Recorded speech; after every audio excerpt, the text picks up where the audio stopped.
অগ্নিকাণ্ডে সর্বস্ব হারানো পরিবারের পাশে মন্ত্রী কৌশিক চৌধুরী নতুন করে ঘর তৈরির আশ্বাস।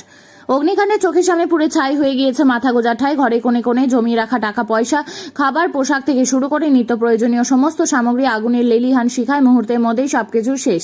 স্বজনদের নিয়ে কার্যত নিঃস্ব অবস্থায় দিন কাটাচ্ছিল রায়গঞ্জে এক পরিবার। এমন কঠিন সময়ে সেই পরিবারের পাশে দাঁড়ালেন রায়গঞ্জের বিধায়ক তথা রাজ্যের মন্ত্রী কৌশিক চৌধুরী। শুক্রবার বিভিন্ন কর্মসূচির ফাঁকে রায়গঞ্জ শহরে ৮ নম্বর ওয়ার্ডের রমেন্দ্রপল্লী এলাকায় পৌঁছে অগ্নিকাণ্ডে ক্ষতিগ্রস্ত পরিবারের সঙ্গে দেখা করেন মন্ত্রী। শুধু পরিবারের সদস্যদের সঙ্গে কথা বলায় নয়, নিজে ঘটনাস্থলে গিয়ে আগুনে ভস্মীভূত বাড়িটিও ঘুরে দেখেন তিনি। কথা বলেন পরিবারের সদস্যদের সঙ্গে, শোনেন তাদের দুর্দশার কথা। জানা গিয়েছে বাড়িটির মালিক মুন্নি রায়। ওই বাড়িতেই তার মা ও সন্তানরা থাকেন। গত বুধবার দুপুরে রান্নার সময় গ্যাস ধরাতে গিয়েই আচমকা আগুন লেগে যায়। মুহূর্তের মধ্যেই সেই আগুন ছড়িয়ে পড়ে গোটা বাড়িতে। চোখের পলকে আগুনের গ্রাসে চলে যায় ঘরের সমস্ত জিনিসপত্র। পরিবারের সদস্যদের কাছে সেই মুহূর্ত যেন ছিল এক দুঃস্বপ্ন।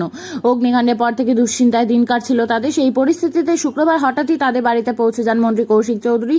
ক্ষতিগ্রস্ত পরিবারের সদস্যদের পাশে বসে তাদের সঙ্গে কথা বলেন তিনি। কিভাবে সব ঘটনা ঘটলো, বর্তমানে তাদের কি কি প্রয়োজন, সবকিছুই খোঁজ নেন মন্ত্রী। পরিবারের সদস্যদের আশ্বস্ত করে কৌশিক চৌধুরী কি জানালেন শুনুন। শক্তিনগরে কি দেখলেন? দেখুন, আমি তো ছিলাম না, আমি আজকেই কলকাতা থেকে এসেছি। আসার পরেই আমি খবর পেয়েছিলাম আমাদের এখানে যারা আমাদের দলের কর্মীরা আছে তারা আমাকে ফোন করে বা ছবি তুলে পাঠিয়েছে।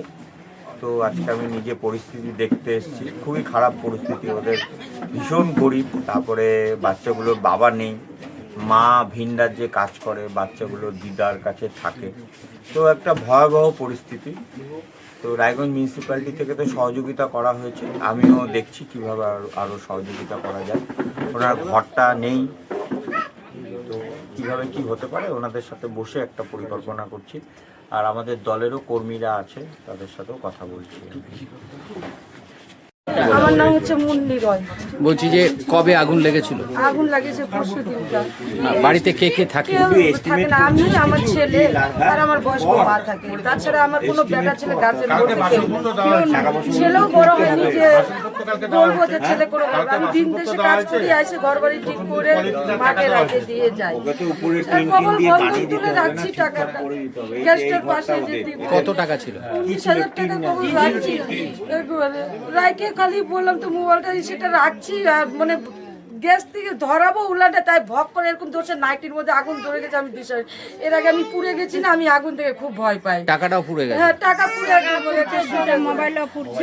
মোবাইল পুড়ে একদম ছাই হয়ে গেছে একদম। ওরাই এই যে পাড়াপতিরা সবাই সাহায্য করছে। ওরা না যা ছিল চাল ডাল বাসন ওই যে ডারাম টাকাটাই পড়ে আছে।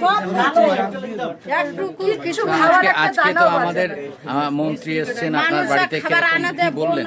না, ওরা আমাকে সাহায্য করতেছে। পৌরসভার থেকে আমাকে বাসন টাসন। আজকে মন্ত্রী মহোদয় এসেছেন, কি বলবেন আজকে? আমি যে বলতে চাচ্ছি উনিরা জানি আমার ঘরটা থাকার ঘরটা বানাই দেয়। আমি কিচ্ছু চাই না। আমি রেলের জায়গায় থাকি, আমার নিজস্ব জায়গা বাড়িও নাই।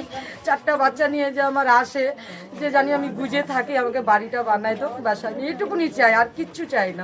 উনি তো ওনার সমস্ত দলের ক্যাডারদেরকে বললেন যে যারা যেন আসছে, আপনাকে উনিরা আসছিল, উনিরা সাহায্য করে গেছে, খাবার পয়সাও দিয়ে। এবং আপনার ছেলেদের পড়াশোনার যেন কোনো ত্রুটি না হয় সেই দিকেও খেয়াল রাখছেন।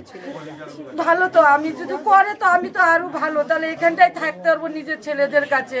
যদি উনিরা আমাকে সাহায্য করে, আমার একদম কেউ নাই, আমি একদম নিরীহ। মনে করো একটা যদি বিছানায় পড়ে থাকি তো আমার ছোট বাচ্চাটাই দেখে। আমার মনে করো নিজে যে মা আছে, মাটা তো কানে শুনেই না, বয়স্ক মা, মাকে তো কেউ দেয় না, আমিই চলাই।